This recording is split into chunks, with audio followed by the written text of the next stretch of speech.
रामकृष्ण हरी विठ्ठल मंदिराच्या पायथ्याला आमची ही आई वाकाळ करत बसलेला विठ्ठला केशवा माधवा फार सुंदर. अपुरा घे ना बाळा, अपुरा घे ना, काढ ना, सगळं घे ना.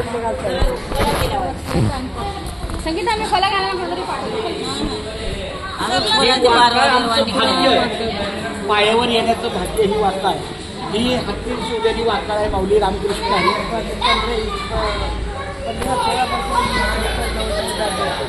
नाही याला मरणच नाही, माणसं मरते पण वाकाळ तशाच आहे. बघा ना मोत्याच्या दाण्यासारखा टाका आणि हे बघा हे मस्त टायपिंग गोंडला माहिती पाहिजे नाही पण बघा ना किती व्यवस्थित टाका. आणि हे तिथं कसलं आहे, हे घर बनवतात.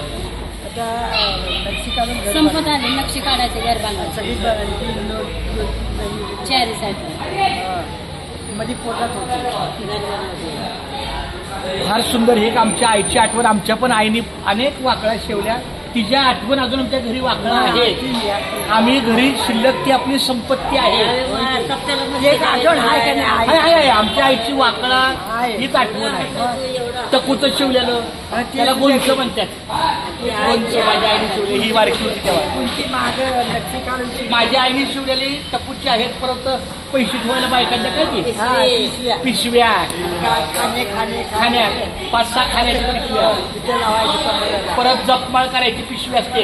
असं हिथं लावायचं, अशी पिशवी असते. आतमध्ये हात घातला की ती बरोबर माळ जपमाळ करते. तर खूप छान माऊली रामकृष्ण हरी, खूप सुंदर.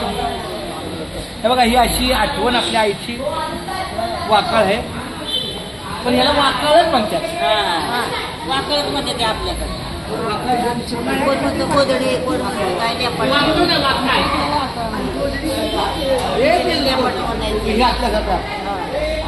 काळ्या रंगाचा काय तो गोधडी,